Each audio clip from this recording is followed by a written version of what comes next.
What's up, keepers? My name is Tommy Reardon, My name is David Skoro-Dumov. and this is the Last Line of Defense podcast. This is episode one, where you'll learn more about your guests as well as the difference in levels from D3 all the way up to the pro. For our first guest, we'd like to welcome Matt Levy. Matt, can you tell us a little more about your goalkeeping career thus far? Just want to start off by saying thanks for inviting me on here. So I appreciate it, guys. Looking forward to having a good conversation with you guys. But up until this point, it's been a rocky road, I guess. But things are looking good moving forward, and I'm excited to see what the future holds with Charlotte. Awesome. All right. I just want to get right into it. So I want to just talk, since we've played at every level of NCAA, we each have a different experience. And then, Matt, you also have pro level experience. I just kind of want to talk about, how that's been for each of us, and then kind of where we're at now. I want to start just because I played at the lowest level out of all the NCAA levels, Division III, and then Matt will work up to you, and you can give a longer spiel than we do.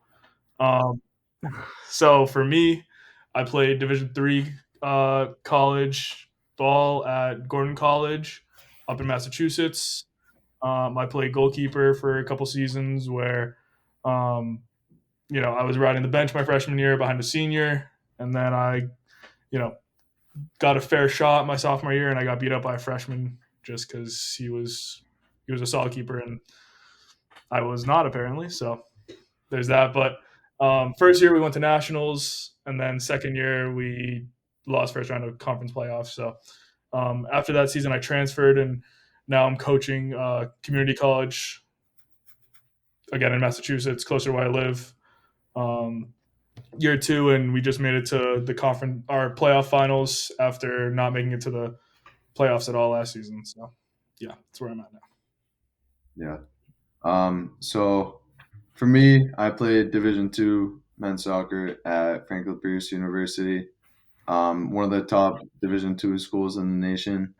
I was lucky enough to experience both national championship wins that we had in 2022 and 2023. As a freshman, I redshirted. For me, I just wanted to save my year of eligibility till I was fully developed as a goalkeeper, and just save it so I can enjoy my senior and fifth year. And then for my second year, which was last year, I didn't end up seeing much of the field, and I managed to get into the conference final for a penalty shootout, made a crucial save, and then we won the conference championship. And then for the rest of that season, I ended up being, I think, third string. And now for this year, went into preseason really strong. Managed to start 2 games out of 3, and then just got beat out by graduates. But that's just the position. I think, in my opinion, experience is always better than how good you are in the moment, because obviously you've dealt with more situations than the other keeper has. But yeah, that's been my experience so far at the D2 level. Yes. Matt, and before you say anything, Matt, I'd want to just reiterate how we talked before over a podcast we did. I don't even remember how long it was, but it was before you were going pro. It was actually like right when you were in the meat and potatoes of looking for a club. So Yeah. I remember when you talked about that. You talked about playing at kind of an okay school, playing at Jacksonville, and then also FIU, which is you'll talk about that, but which is a better program. And then now you're at Charlotte. So if you could just talk about your experience between both Division I schools, and then obviously compare it to Charlotte a little bit. Yeah, sure. So, funnily enough, I was actually getting recruited by FIU going into college. So, out of senior year of high school, I was getting recruited by FIU and Jacksonville at the same time. And one of my friends was also getting recruited by FIU in Jacksonville. He's also a goalkeeper. We didn't know each other at the time, but we ended up making the opposite decisions without even communicating with each other. I decided to go to JU. He decided to go to FIU. And now when I ended up going to FIU, he was actually on the team, and so like now we're pretty cool, and I still train with him and stuff. So, but yeah. So with JU, I decided to go there just because I felt like I was going to have the opportunity to get a chance to play, and that's really what I wanted to do. I knew that I really wanted to go to the Division I level, like right out of high school. I knew that I had the ability to do it, and so I was really pushing for that, and really not looking back on it, probably shouldn't have just like turned away any other like D2 offers or something like that, because there's obviously D2 and D3 schools who can really compete, and you can get really good looks out of those schools. But in that moment, I was just focused on D1, and so I chose JU, and I ended up going there for 4 years. In that time, we came last in the conference twice, won the conference once, and lost in the conference semifinal. So very up and down when I was at JU. It just the seasons didn't seem to like mesh. It just seemed like whatever happened that year, and it didn't correlate to the following season, which is very interesting. Yeah, my first year at JU, we lost in the conference semis. Then we came last place. Out of 16, there were 7 teams in the conference. 6 teams make the conference playoffs, and we came last. All you need to do basically in that conference at the time was win 1 game, and you get in. And we couldn't win 1 game, which was pretty bad. That's cool. Which was brutal, because out of conference we were actually not too bad, but then in conference, which is what really matters at the end of the day, wasn't that great. So then my junior year, COVID season, we ended up winning the conference final, which was a pretty crazy story. I'll just touch on it a little bit because I think I may have talked about it a little bit in the last one. But we're playing the conference final. We're up 2-0. We're losing 2-0 before half. They score on a free kick and on a corner. Just love set pieces as a keeper, don't you, right? Anyways, yeah, they score 2 goals. We're down 2-0. We're going into halftime, and it just starts to pour like extremely hard. It was already raining earlier in the day, but it's just pouring and pouring and pouring and pouring. And it lasted about 2 hours, and we're sitting in the locker rooms waiting. There's thunder, there's lightning. There's no way we're allowed to go on the field. Apparently, I'm actually glad for this. We didn't have the like proper tools to get rid of the water that was on the field. So the referees deemed the field unplayable, and because NCAA has a rule where you have to play 70 or 75 minutes, something like that, before the game can be officially counted as an actual game. We had the game got canceled, and we had to replay the game the next day at Stetson. So we ended up going to Stetson and playing the game, and we ended up winning that game 2-0 and won the conference final. So that one maybe had a little asterisk by it, but we take it. And then Definitely. yeah, my senior year struggled with some injuries, and then came last again. Unfortunately, I think we came last on a pretty dumb call, in my opinion. But there's a rule with like players being outside the end of the end of the field, and it was a whole thing. But we came last or second to last, something like that. But I think by that time there were like 8 teams in the conference, so 2 teams didn't make it. And yeah, from there, I felt like my junior year I was able to perform enough and get enough accolades where I was able to transfer to a bigger school, and was reaching out to a bunch of schools. I had to reach out to FIU like twice before they responded to an email.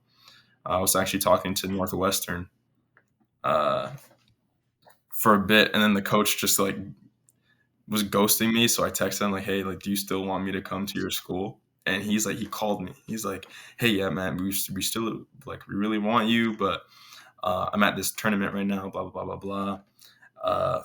But we can reconnect like next week, and talk more about like the process coming over." And I was like, "Okay, sounds great." And then I think I'm still waiting on that call from him. So yeah, it was pretty messed up, but it is what it is. We moved because I ended up going to FIU, a school that I wanted to go to when I was a senior in high school, and it's a local school. It's pretty close to where I live, or I guess where I used to live. And yeah, I knew they had a really good program, and I wanted to go. I really wanted to go to FIU, and I was able to get that opportunity in the I think at the end of the fall, or in the early spring of my senior year. I verbally committed to FIU, and I ended up going there on no scholarship. So one reason I didn't want to go to FIU was because they weren't giving me enough scholarship. They only offered me books my senior year, and then after JU, I'm like, okay, yeah, they're going to give me some money. No, they gave me actually less than what I wanted. Or they gave me less than what I got, like the first offer, but it is what it is. I think the coaching staff didn't expect me to perform as well as I did going to FIU, and I think they had me as a fourth string because they had a guy from Germany come in. They had their previous dude, Ty, who is the guy I was telling you about, who decided to go to FIU instead of JU, and we made that swap. So yeah, they had Ty, who won the starting spot the previous year. So they had a starter returning. They had a new guy that they were bringing in, who played in Germany.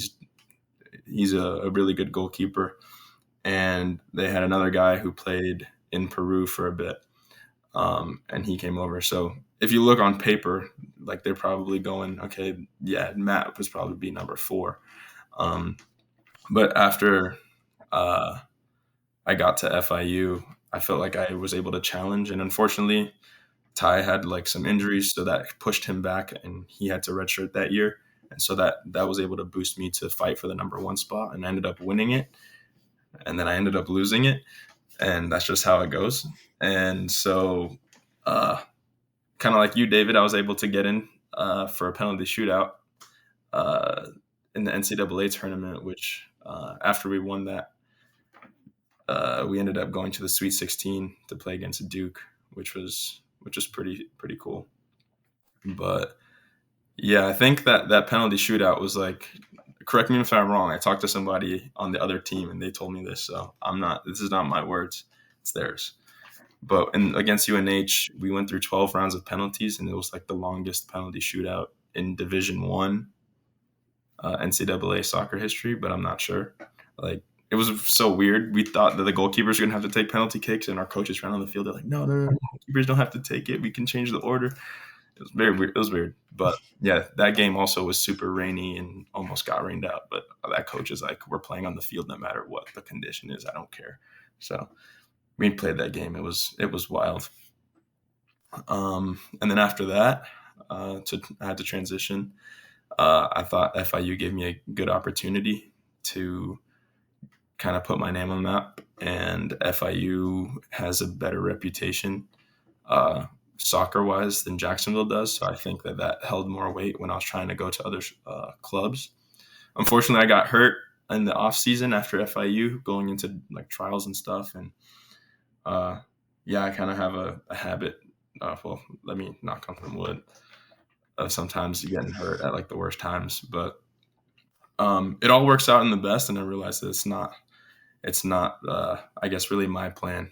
It's God's plan that really, every time I have a plan, I think it's supposed to go a certain way, and I'm like, okay, in my head, I think this is exactly what's supposed to happen. God's like, no, you think you're going to go that way, you're not doing it like that.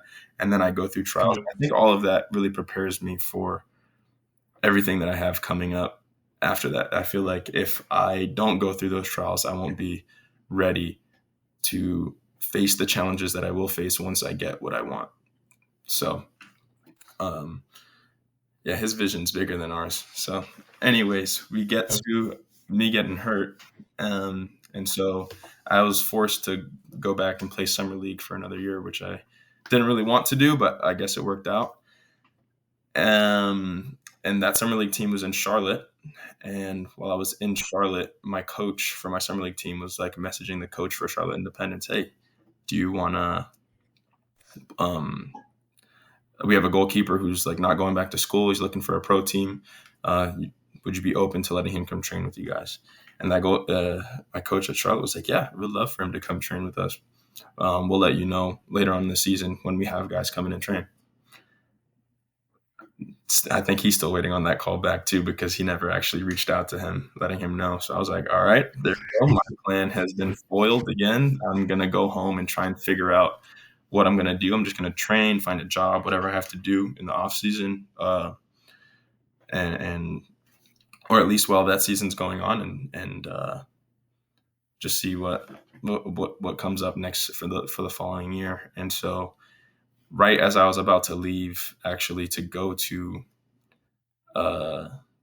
back home, I decided to stay with my host family that my summer team gave me for like an extra week or so.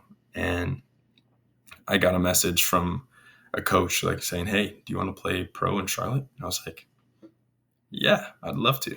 But I didn't ask what team, because I was like, we already tried Charlotte Independence. Like, it's not going to work. But he ends up like putting me in contact with one of the guys that's on the team at Charlotte Independence. And he kind of did a little inside job. And I mean, I guess connections really do pay off when it comes to the pro world, but I was able to get a trial through that. And because of that trial, they really liked me. So the next day they were like, hey, come in the next 2 days. And if we like you, we'll invite you the next week. Came in the next week and they're like, hey, we want to offer you a 25-day contract. I'm like, oh, sweet. Okay. So I signed my first 25-day. Hopefully it's my only 25-day that I ever have to sign. And then they decided to sign me after for the rest of the season after the 25-day contract ended. And then from there, that season ended up. I mean, I wasn't expecting to get any minutes. They had their starter, and like a club has a starter that they've been rocking with the whole year, and he's reliable. He's a really good goalkeeper. Like that year, he won goalkeeper of the year. I'm not expecting to go in. I'm just there just in case anything happens, to be that guy that if you need me off the bench, I'm there for you guys. Like, I'm 100% ready. And so my goal was the following year to get some minutes, which would have been this past year, 2024. And that didn't go to plan as either, but things kind of worked out in my favor towards the end of the season, because I was able to get 1.5 opportunities. The game against Northern Colorado earlier on in the season, our starting goalkeeper was trying to fight through an injury, and he just wasn't able to fight through it the whole game, so he had to come out. And so I went in. We ended up winning that game 1-0, which was a huge morale booster. That's made my debut away against one of my good friends from FIU. He was the defender on the other team, which is so funny. I got to rub it in his face, which was nice. Unfortunately, his girlfriend was there and she wasn't very happy, but it's fine. So after that, I was able to, go into our little break that we get, our midseason break, on a high. And I wasn't really expecting to get any more games, honestly. Like, again, previous year, he's goalkeeper of the year, so I'm not expecting any minutes.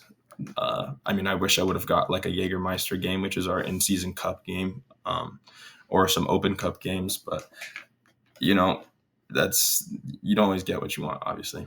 And then following that, leading up to the last game of the season, I kind of just kept my head down and grinded, because I knew that if there is an opportunity that's going to come, like, I want to be fully ready for it. I know you guys have probably heard the saying, like, I might butcher this, but like, be ready so you don't have to get ready, or something like that. I don't know if that's right. Yeah, that's it. Okay. Anyways, so I just made sure that I was ready for anything that were to happen, just in case he went down again or got sick or whatever it was. And so that last game of the season, we had to try and win it, because that would push us maybe potentially, if we won the game and we got some favorable results around the league, we would have been able to, jump a place in the table and get a game against Greenville Triumph, who we hoped to play against, because I think we had a very favorable chance of beating them. So it was a really important game because we wouldn't have known the results around the league. We were the first game to be played, so we wouldn't have known the other results around the league until after our game. So we start doing a warm up, and middle of the warm up, the goalkeeper, the starting goalkeeper, was like, "Hey, like my stomach has been moving crazy. I've never, thrown up in my life, but I just threw up in the bathroom. Like I'm not feeling good." And then we tried to get him to get going, and he was just not feeling good at all. And he looked at me. He's like, "Yo, Matt, you want this one?" And I was like, "Yeah, I want this one. Of course, I want this one." But I didn't respond like that out loud. I was just like, "Yeah, sure. I'll take it." And so I went in, and I think all the work I put in throughout the season, the guys definitely saw that, and they had confidence that because I was going in, even though I was going in, like they weren't worried about the level being dropped or me being too nervous or anything like that. And they knew that I was ready for the moment. And so when I went in, ended up having 9 saves. After that game, I won Player of the Week, set an in-season record for most saves in the season, or both in-season record for most saves in the league, for Charlotte Independence in a league during the league. And then won Save of the Week. Just got like a whole bunch of accolades that weekend. So like going into my end of the year meeting, everything was looking really, really, really good. And so because of that, I was able to get a lot of eyes on me and a lot more looks.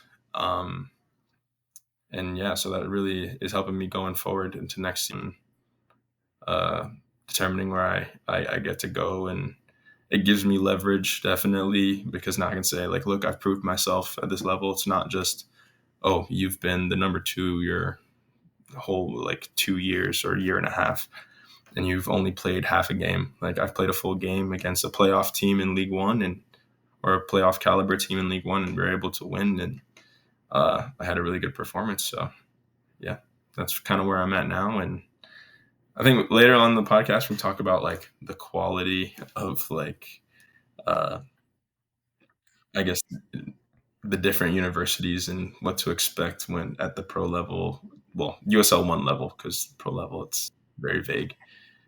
But yeah. Yeah, absolutely. That's a crazy journey, man. One thing I want to touch on real quick about the quote. I think I have a quote that ups it. So my brother, a little backstory on it. My brother's in the Marines, and right before his last like graduation, Mhm. or in his last graduation, one of his like sergeants was talking to the families, and he gave this really good quote: "You don't rise to the occasion; you fall to your training." Okay. I think that's a super good quote because it can touch on anything you do, right? Mhm. Obviously, as an athlete, it really would resonate. But yeah, I think that's a quote that I like to think about at least. Like as a coach, I like to try to instill that at least into my keepers. So yeah, that's definitely a quote that I thought of when you just said that. Mhm. Um, so yeah, that's that. And then the other thing I wanted to say was, or wanted to ask, I guess for guys looking to go pro, whether it's goalkeeper, field player, whatever it may be. You talked about the 25-day contract. Is there a difference, in your opinion, obviously, because I think you can give good insight on it. Is there a different level of hunger you think in those 25 days? Because it's like, or even on day like 20, you're like, I don't know if I'm there yet. I don't know if I'm gonna get signed for the rest of the season. Like, when do you dig your heels in even more on even on day one? Do you dig your heels in more? And like how is that process looking for you? Yeah. Or did it look for you? Well, my process is a little bit, I guess, my situation was a bit different because, interestingly enough, the goalkeeper that was the number 2 at the time decided to retire while I was on trial. So they really needed a goalkeeper. And in that like trial period, the only thing I needed to do was not get injured. So yeah, Mm, then in the 25 day, uh, honestly, personally, I think they just did the 25-day to save themselves like some money because you don't have to yeah. pay a full month's salary. And so, but I can definitely see how a 25-day contract would make you want to dig in even more. But I think that you shouldn't just, oh, okay, I got a 25-day, I should dig in even more. I think that may put some more pressure on you to try and perform better than you did, but they gave you a 25-day contract for a reason, and it's because of what Mm, you were doing. So I wouldn't change anything other than like maybe mentally. I don't even want to say get more serious because you should be as serious as possible the whole time, even through the trial process. So yeah. um, I think you should stick to what got you the 25-day, and don't really change anything because I think consistency is key, and they gave you that 25 days for a reason because they liked they liked what they saw, but they're not fully sure, and I think they want to see if you can maintain that for a month or whatever. So yeah, I don't. Yeah, that's a great answer. I love that. That's a great answer. I think so. I think I don't think I'm the only one who would. I asked that because I feel like that's how like younger guys especially would think. Like, do you have to like like you just touched on? Do you get more serious or do you just keep the level of intensity the same? And I think your answer is perfect.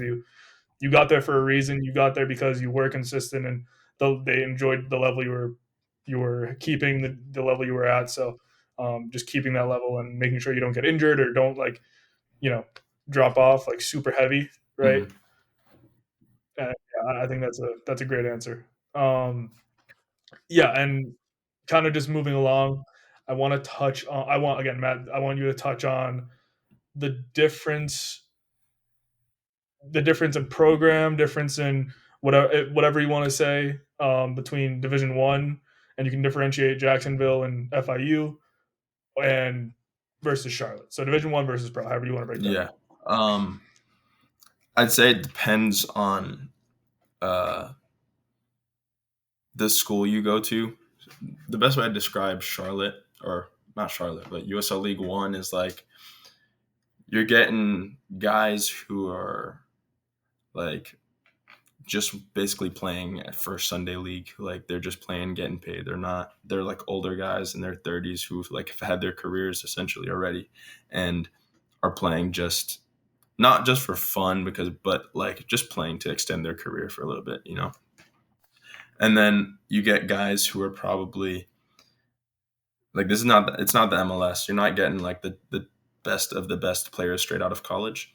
You're probably getting the third, fourth best guys on their respective top 25, top 50, maybe top 100 division 1 programs. And it's not even just division 1, you probably get like players who are like all Americans and in like the D2, D3 levels. So um the level for me I think is like a little bit higher than college just because you have a lot more of experienced guys. It's not like um, you're playing against guys who are 18, 19, 20 years old. You're playing against guys who've been playing for a while, and you have that mix as well as younger guys. So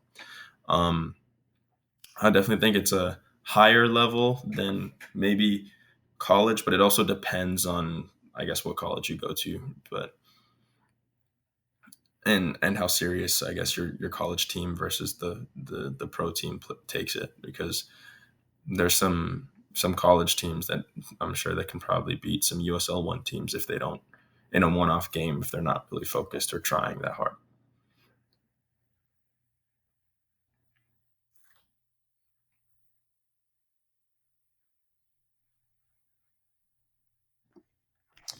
Yeah, I mean that's awesome. I think pro is pro, obviously, no matter Mhm. where you're at, especially in the US. But obviously, like you said, there's levels to it. Again, even in college, there's levels to it. Even at Division One, Division Two, Division Three, there's levels to whatever. Um, so it just is all dependent on the situation you're in. Yeah, I mean, that was like a very general, just like overview. There's definitely guys who are the number one guy on their team in college and just couldn't find the team, or couldn't find the right club. So like they had to go to play USL one. There's definitely situations like that, but just in terms of like level in general, that's kind of how I'd categorize it. Yeah. A lot of great stuff, Matt. Love to hear the experiences that you've had. And obviously, I think the first question that pops up into my head is like, what drive does it take in order to get to that level, or at least prepare yourself mentally and physically? But I think nowadays, mentally is the more effective way of putting Mhm. it. Uh, I'd say that you'd have to definitely grind a lot more than other people would. I mean, there's people who are just naturally talented, right? And they can do, whatever. Their technique is flawless just because they're just naturally talented and good. And they don't put too much effort in doing extra training and stuff. But what you can do to give yourself the best opportunity is to be doing extra more, like more than anybody else on your team. If you see somebody, uh, I don't know, say there's a guy on your team who's really good and really strong, or like a really strong player, and you see him going to the gym, you go to the gym with him or go to the gym more than he does. You see a person who's very technical and they're doing extra reps, do more than that person in your respective positions, of course, right? You want to be doing more than everybody else. Um, and I think that builds a, a mentality where no matter what, you're going to outwork the next person. And so, uh, I think once you instill that and that becomes a habit, that just gives you a better opportunity and a better chance. So, like, sure, there's guys who play League One who like to, let's say, drink, right? They love to drink, but that if you're in college and you haven't made it to the pro level yet, you going out and drinking with your teammates is not going to help you get to the next level. It's just going to hold you back. Um, So unless you're like that exceptionally talented person, and if you are that person, you probably won't be in USL League One. So it's just like a fight, realistically, to get to really get out of that situation and get to the next level. Um, and I think also I tell some of my friends this that are like trying to play pro. The only reason you're not gonna play pro is because you give up. Like if you're out there grinding, like sure connections definitely have a part to play in it. But if you just quit, the only reason you don't make it is because you gave up, you quit. Especially if you have the talent and you have the work ethic, like the opportunity is going to come at some point. You just have to be ready for whenever that opportunity arises. So yeah. Absolutely. Yeah, I think kind of thinking about what you just said, I think going back to the quote that I think I remember, I don't know, 2 years it being sent to me. I think I was in a really difficult spot in terms of redshirting because I wasn't able to play, obviously. And like, just the quote was, "Remember why you started." Like, sometimes when I think of that, I'll think back to when I was a little kid, just started playing goalkeeper, enjoyed it, was living life. And I think you really got to like realize that like if you're going through difficult challenges and you think that there's no way of overcoming it, you just have to remember why you started, and you just got to keep working hard because chances will come and opportunities will come as well. So I think it's a lot of good things that you said about just being better than the person that's already working hard, just doing more than them. I think especially in the college level as well. I'll mention that, at the college level, being a top 10 D2 program, people probably don't think that like, we put in the work, but I promise you there's guys that like will put like, their heart and soul onto that field, even during like pickup or like, obviously practice. And in games, it's like, it's so evident. You'll see it everywhere. And our conference, and especially, teams that you watch in D2. And yeah, I think that was just relating to what I've experienced as well from the D2 level. Yeah, no, I think the why you started is super important, and it's going to be extremely hard to work your butt off consistently day in and day out without having that why, you know. Um, so yeah, I definitely think that is definitely one of the more important parts as to why you would do the extra work and so like you're not just going to go out for no reason and do it if you don't have any purpose. And so your why is essentially your purpose on why you're doing what you're doing. Yeah. And I think definitely one more thing that I'd love to include is like what players do off the pitch as well. Because like obviously like on the pitch, like if you're a great player, you're consistent, then you'll get your chances. But if you're the complete opposite off the field, like if you, as you said, you go out with your friends, go drink, party, all that stuff, while you're not at the level that you want to be at, in my opinion, I mean, you can't really be celebrating over much if you're still working hard in order to be where you want to be. Mm-hmm. So again, I think that was a great point that you mentioned. Definitely. Could be for both of you. I can even answer this, but David, you touched on a little bit about the mental side being more important these days, at least. Excuse me. My question for you, for whoever, is how important is it to have a goldfish mentality? And if you, I assume you, I think you guys kind of know what that means, but like, if you make a mistake, how important is it to, just bounce right back and go again? Whoever wants to pick that up. I'll go first since I'm less experienced, but I think the goldfish mentality was something that I learned sophomore year, which was last year. Freshman year, I struggled with a lot of mistakes and practices, and I used to get really, heated and mad about, what had just happened. And then going through the whole practice, I kept thinking about what just happened. So I think the goldfish mentality definitely a great thing to bring up. It's really important for I think field players as well to just have very short term memory. Something happens, you gotta realize that that's in the past. You can't really change it. You can only change what's gonna come next, and you gotta just live in the present and obviously avoid mistakes if you can. But if they do, happen, you gotta just learn from them, reflect, and just overcome any fears of making mistakes as well. Yeah. Yeah. Matt, before you go, I want you to answer, but I want to go first just because obviously you have the most experience out of all of us. But speaking, like David, you just mentioned field players.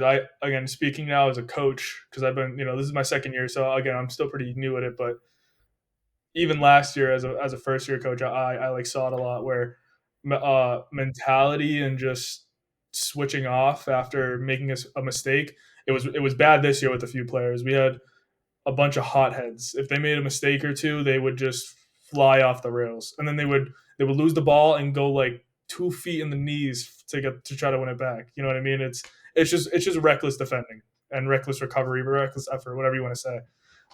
So they don't understand the game yet because they're not at that level. Obviously, they want to be, but they're not yet mentally. And I think if some of the guys do get there, and I think this goes for a lot of players, but I think mentality is obviously if you're not technically good, that's one thing. But if you are technically good and you're just mentally bad, like I think that's just as bad as being not technically not good. 100%. So like that's a lot of players back as well. But yeah, what was the other thing I was gonna say?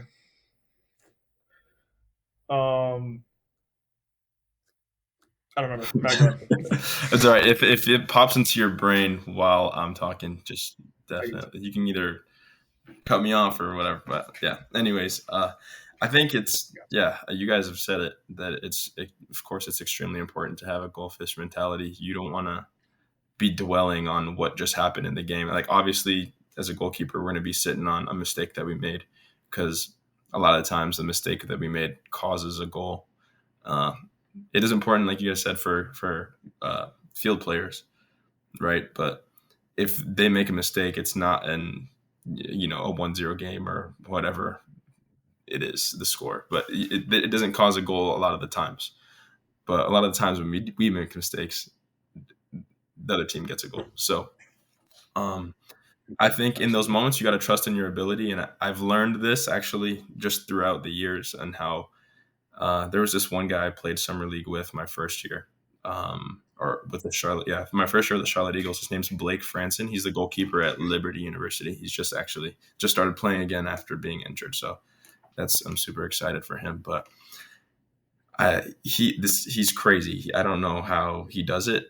He would make like the dumbest mistake you've ever seen, but then he'd go on to make like 6 of the craziest saves you've ever seen in your life. And I'm like, I asked him like one practice, I'm like, dude, how do you do that? Like, how do you just make a mistake and then it's like one of the worst mistakes you've ever seen? You're like, dude, what are you doing? And then it's like, okay, that happened, but whatever. I'm not going to sit on it. We could be losing 2-1 now in the, 80th minute. I don't care. Whatever. I'm going to do the same thing over, and essentially like basically saying the same thing. Like if you make a bad pass and then the other team wins it and scores, he's like a crazy person. But anyways, what the point is that he was telling me that you just got to rely on your ability, and you know that you're a quality player.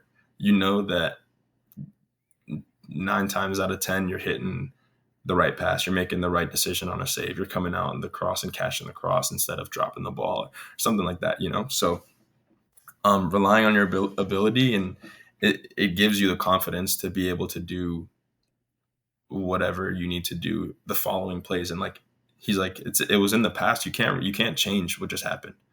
It is what it is. Just forget it and just move on from it, because there's still time left in the game where you're going to need to be called on potentially, and you don't want to be thinking about what just happened 10 minutes ago, and now you have to make another save, and now you're not fully focused on that next save because you're thinking about what happened 10 minutes ago, and then now that just happened to you, and you weren't ready for when you got called on, and now you made another mistake, and now you're thinking about 2 mistakes, and then it just spirals. And so you just got to cut it off from the source. Sure, yeah, okay. The time you get to be pissed about it is every single second up until the ball restarts from kickoff. So that's really it. Yeah, and I remember what I said, but I wanted to let you finish.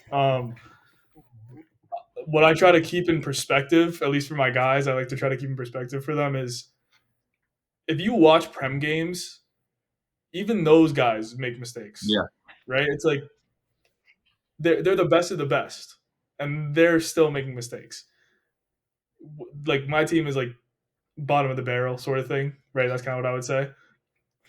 But like, if you're not making mistakes at my level, like the level we play at, you're probably on the bench. You're probably not playing. You know what I mean? Yeah. Right. So it's like you're going to make the mistakes. It's inevitable. Pros make the mistakes. It's gonna happen. But like you were saying about your buddy at Liberty, like he realizes like the past is the past. What I did was a fluke. Like that wasn't even that's not gonna happen. It's not gonna happen again as long as I get out of my head and just reset myself mentally. So yeah, I try to keep that in perspective as like when I was playing, but again as I'm coaching as well. Mm-hmm. So another thing I want to ask, different question. How for Matt? I think for you, because you're at that pro level, so you can touch on this. How important? If I word this weird, you can ask me to clarify. But how important is it to identify like a strength or two you have, and then really work on it, while also working on your weaknesses, like your weak foot and all that, and distribution? Maybe it's explosiveness, whatever it may be. But how important is it to identify those strengths and really let those like emphasize your game and let those couple things like speak for you? That's a really good question. Actually, yeah, I don't think I've ever thought about that ever. But yeah, so um, yeah, I think you definitely want to play to your strengths in game. You don't want to do things you're not necessarily good at in game. So say, you know, you're not the greatest at hitting a side volley 40 yards. In game, don't hit a side volley 40 yards or don't try to hit a side volley 40 yards. Um, unless you're I guess destroying the other team and want to have fun or something. I don't know, to build up that confidence. I don't know, but yeah, I think in game play to your strengths. But the most important thing is when you're not playing, you're gonna have team training, right? You are gonna have time where you do individuals. You're gonna have time where you're able to do individual sessions, and in those sessions, work on the things that you're not good at. Say you're not that great with your left foot. You're in practice for a reason. Work on your left foot in practice. Stay after practice. Go before practice. Work on your left foot. Work on your pings with your left. Work on your short passes with your left. Work on controlling the ball with your left. I'm sure that everybody who has a teammate or is on a team has a teammate that is willing to go out early with them or go or stay after with them, or a coach that's willing to do extra with them.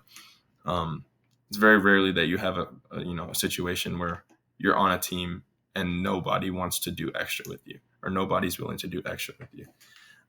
It's really hard as a goalkeeper to do extra training because you need a server, you need somebody to take shots or ping or so all that stuff. It's a bit easier for a field player to work on certain skill sets, but the thing is, you're always going to have somebody that's willing to help you out in those situations. And so now, once you start working on those and getting better at those will now become your strengths on top of the strengths that you already have. And now in game, you're able to use or utilize more of your potential. So yeah, I think to try stay away from your weaknesses in game and play the game uh, uh, according to like your strengths is one thing that I'd definitely say. Definitely. One thing you mentioned that I really want to ask, I feel like I've never heard a question about it. But how important is good service, like good servers? Like how important is that? Like if you're not a goalkeeper, you don't understand. Yeah, You don't. I don't care. no, they don't. I don't care. If you're not a keeper, you don't understand. So David, you as well. But like how Yeah. important? I want to go first, but how important are services? I'm gonna go first, and I don't think there's anything more important in training than having a good server. Mm-hmm. Myself, I'll even say for myself, I've had some terrible services, like just from the season, right? Just from coaching. And my keepers, my GKU, they let me hear it, first of all, which is awesome. I like that they keep me accountable. But it's not, so the reason I say like it's super important, which you guys will agree with me there. But it's not going to help you if you have bad, it's not going to help anyone if you have bad services. So that's why I wanted to ask that, because I feel like no one touches on that. I feel like that's a detail that doesn't get mentioned at all. So that's why I wanted to ask it. But I also wanted to answer it. Sorry, you guys got it. Oh, yeah. I can go next for that. Obviously, service is very key. I think it kind of shows how good you are and how consistent you are in terms of being able to put the ball on the right spot every single time. Because like let's say you're really bad at serving the ball for like crosses, if you have a partner in some activity, your goalkeeper partner is not going to choose you. I can promise you that. I've been through it before, and I've seen people who have been through it before. And what I tell them is just that you have to keep working on being accurate and being reliable, because you want to be that goalkeeper that your goalkeeper coach says, "Oh yeah, let's say Dave, can you serve? You can put on the spot every time." And I think also mentioning goalkeeper coach as well. I think it's really important for them to have really good service as well, because if we're going through the flow of things in a drill, I think it's really key for them to be able to put it where we want it and where he wants it as well. And just mentioning my goalkeeper coach as well here at Franklin Pierce, he's definitely worked on it a lot, and it actually showed a lot of improvement between me and the other goalkeepers here, with being able to handle shots a lot better. And I think on some days that he might have bad service, it puts us in like uncomfortable situations because we don't expect it. Because he's actually one of the best, like most accurate ball strikers on the team, including the players, including the coaching staff, like everything along those lines. But yeah, that's what I wanted to say about good service. Yeah, yeah, I agree to an extent. I mean, I think that in games you're not gonna get the perfect shot. It's gonna be there's might be some shots where it's just like some garbage that just bobbles to you, or it's just like awkward and stuff like that. So like if somebody has a bad service here and there, I don't think it's like a like you were saying, like it shocks you and it kind of like puts you in a different I don't know what the words you used. I can't recall, but I get what you're saying. I get what you're saying. Where it's unexpected, and you just have to, Yeah, I guess, focus up a little bit more in that sense.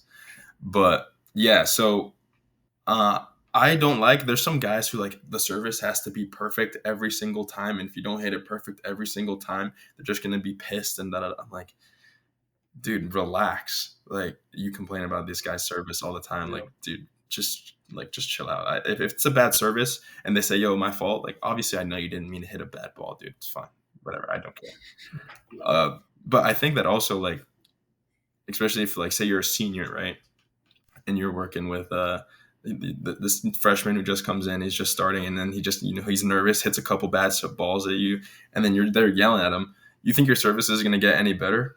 Probably not. He's like now like overthinking every single time he kicks the ball to you. So yeah, I don't think it's. I think it's important to have good service because definitely you don't want every ball flying all over the place. Like that's terrible. You definitely want to be able to get reps in as it pertains to the drill. Like if you want to work on your low dives, you don't want the server to be hitting top bins every single time. Like, dude, that's not what we're practicing right now.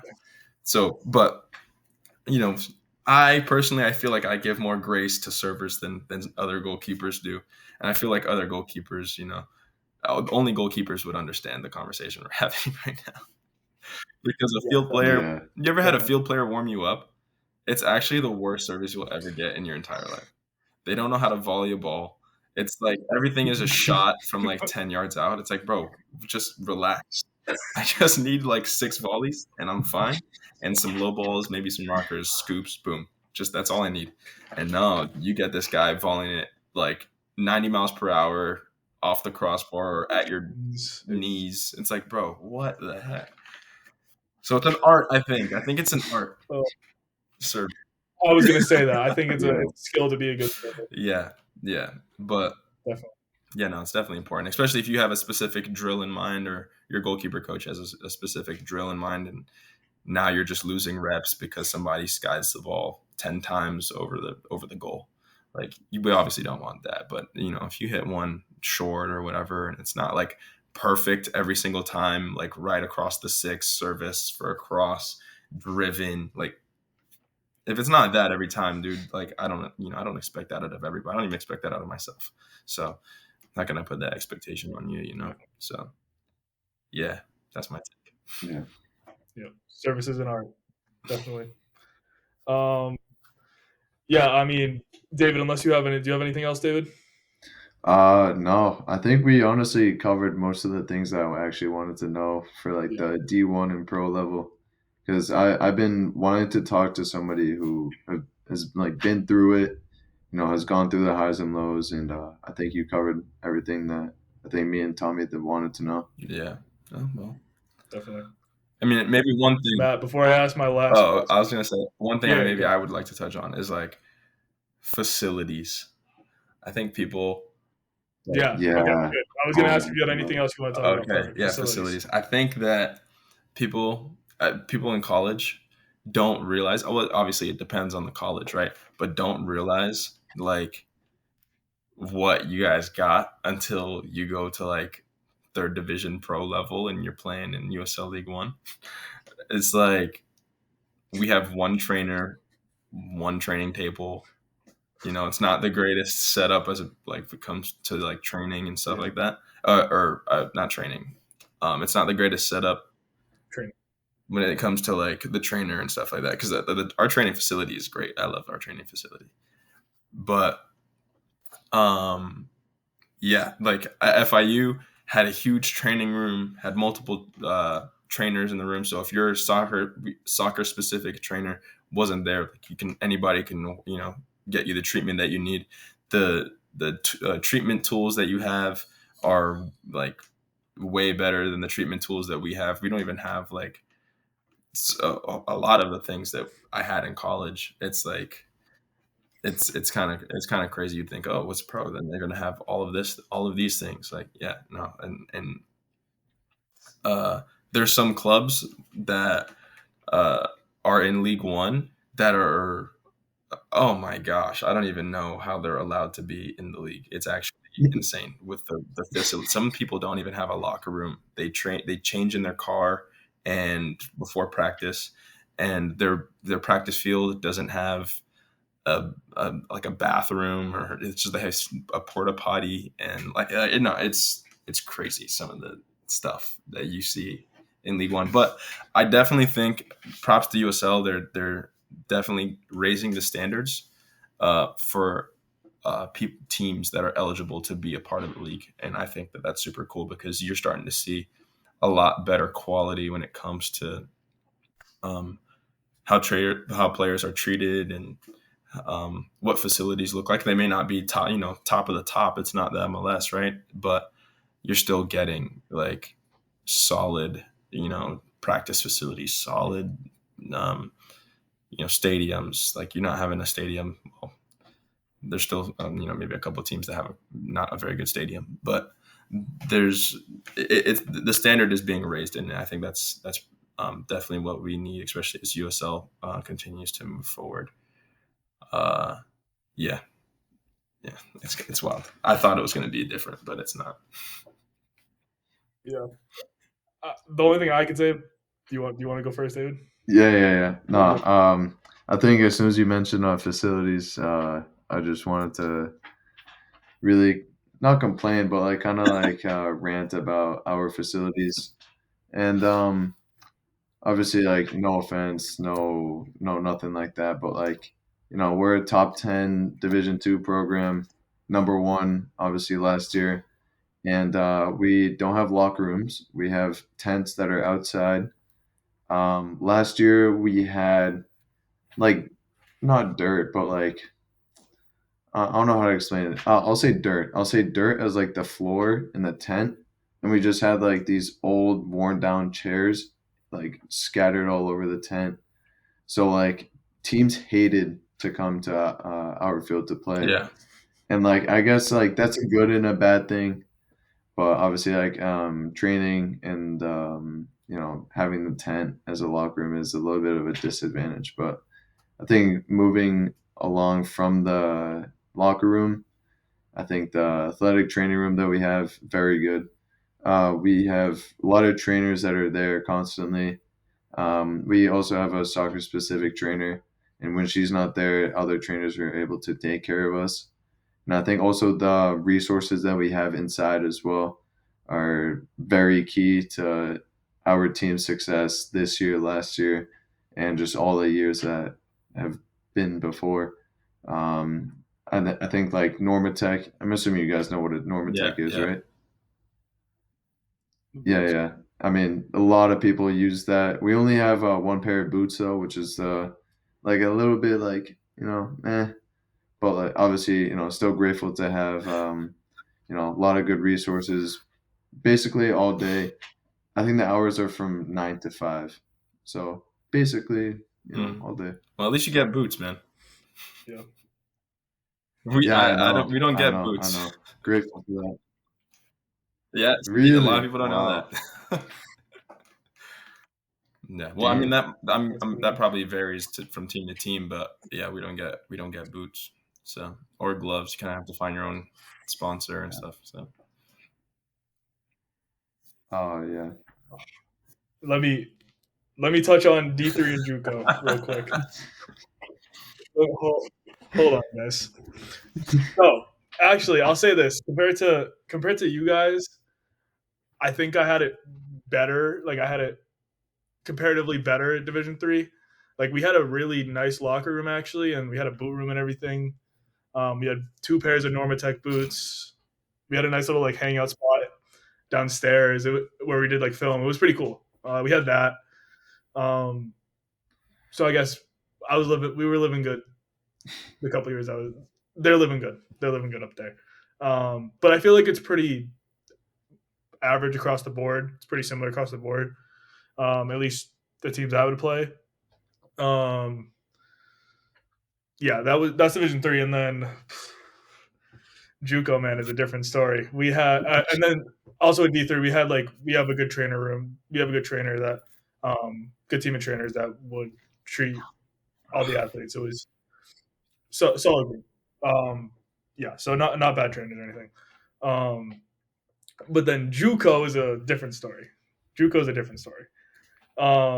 We have, I don't know how bad a field you guys have played on, but I guarantee you this one is worse. First of all, it's a grass field. We would always train on the same, like the goalies would always train on the same side. So it eventually got nicknamed the Dust Bowl because it's grass and it literally was just dirt, and it was just every time you dove on it, just a pile of dust. Just literally, it was just dust everywhere and dirt just flying in there. It was awful. Got in your eyes. It was bad. So terrible pitch. We had a porta potty that wasn't even for us. They're doing construction like on the road next to the field. We're like right off the main road, so it wasn't even for us. We have to go there, or else we have to like haul all the way down. And I don't even like guys don't even go down there. We go down the field for training, and there's that. I haven't seen a locker room. I haven't been in a locker room there, so nothing. We just go to the field for practice, and that's how it really is on game days as well. No matter where we go away, no locker rooms, just right to the field.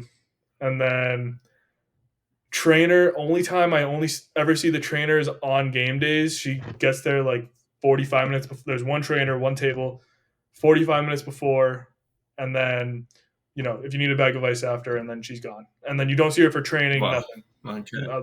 Nada. You can email her if you really need her, but she's MIA like the whole season. It's insane. That's crazy. So,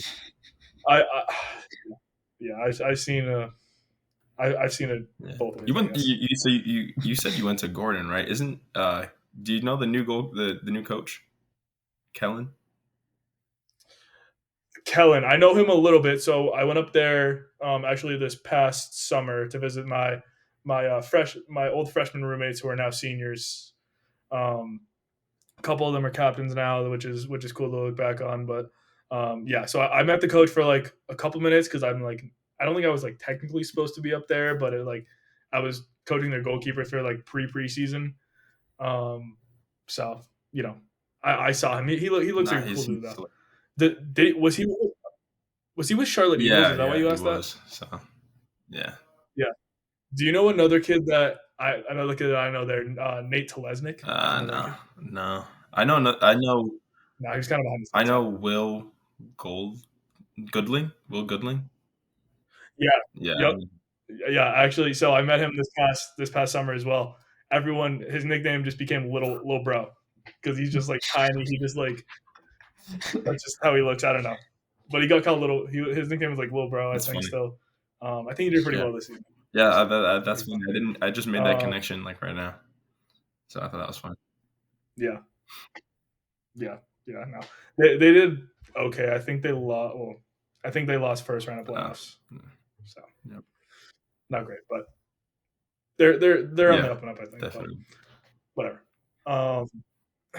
Yeah, and then just to wrap up, Matt, this is for you. I just want to know. We just kind of want to know like what does your future look like at the pro level? Is it staying with Charlotte? Is it hopping to another team? Is it going to another country? What is it? Well, I mean, ideally, I'd love to stay in the U.S., but I'm currently in like contract negotiations. So when that gets finished up, I guess we'll see where I go.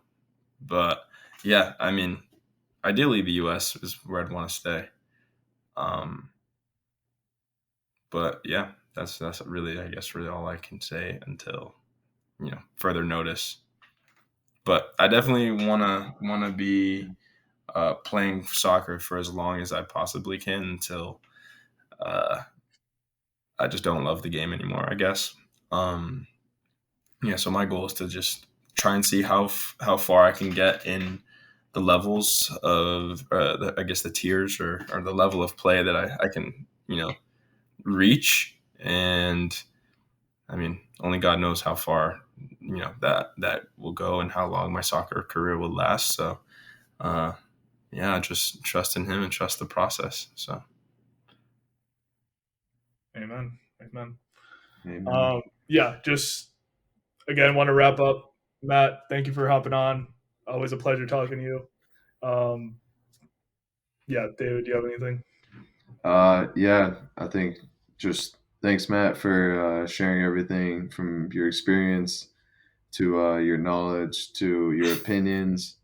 I think me and Tommy appreciate it. Yeah, it was good to speak with you on this podcast. yeah, no, I appreciate it, guys. I appreciate taking time out of your day uh, to set this up. So, yeah, I had fun. I appreciate it. Appreciate it. Thank you No for your time, problem. Matt. Yep. Hope the keepers that watch this are gonna pull some Yeah, good stuff. maybe one day we'll have another one after a couple of years later and tap back in see what the That's update is. absolutely. Yeah. Definitely. Yeah. Definitely. All right. Thanks, everyone. Thanks for tuning in. And again, thanks, Matt. Thank you, Matt. See you, everyone. Later.